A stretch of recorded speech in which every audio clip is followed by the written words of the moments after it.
मित्रों, संसार का प्रत्येक कार्य केवल बाहरी नहीं बल्कि आंतरिक साधना भी है। हम सोचते हैं कि स्नान केवल शरीर की मैल धोना है, परंतु शास्त्र कहते हैं स्नान से केवल शरीर ही नहीं, आत्मा भी शुद्ध होती है। लेकिन ध्यान रहे, स्नान तभी पवित्र होता है जब वह नियमों के अनुसार किया जाए।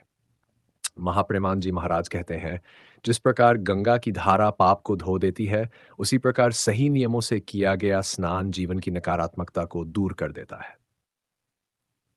इन परिस्थितियों में तुरंत स्नान करें। महाप्रेमानंद जी महाराज कहते हैं, मनुष्य जी को शौच क्रिया, तेल मालिश, स्मशान से लौटने पर, शारीरिक संबंध बनाने पर अथवा दाढ़ी बाल बनाने के बाद तुरंत स्नान अवश्य करना चाहिए, क्योंकि इन स्थितियों में शरीर और मन पर अदृश्य अशुद्धियां जम जाती हैं।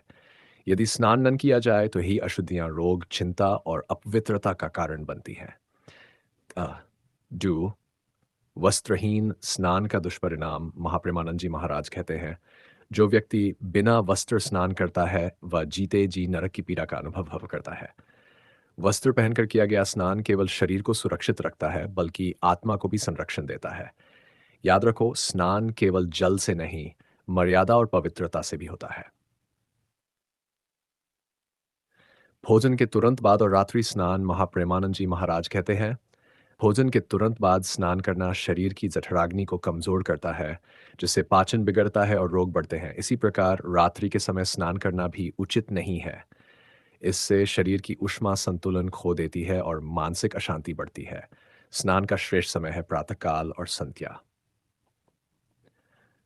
बौर स्नान का श्रेष्ठ जल कौन सा है? महाप्रेमानंद जी महाराज कहते हैं, स्नान हेतु कुएं का जल अच्छा है, झरने का उससे उत्तम है, सरोवर का जल और भी श्रेष्ठ है।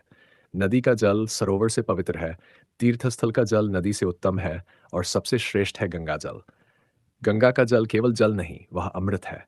उसमें स्नान करने से शरीर ही नहीं, पाप और दुख भी धुल जाते हैं। धूप से लौटकर स्नान न करें। महाप्रेमानंद जी महाराज कहते हैं, धूप से आकर तुरंत स्नान करना हानिकारक है। उस समय शरीर की नसें गर्म होती हैं और सिर पर पानी डालने से आंखों में पीड़ा और गंभीर रोग उत्पन्न हो सकते हैं।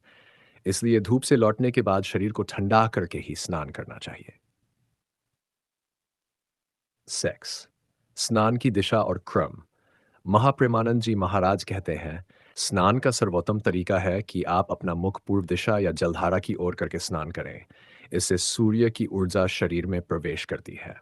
साथ ही स्नान का क्रम भी महत्वपूर्ण है। पहले जल पैरों पर डालें और अंत में सिर पर। इससे शरीर पर अचानक दबाव नहीं पड़ता और मन प्राण शांति का अनुभव करते हैं।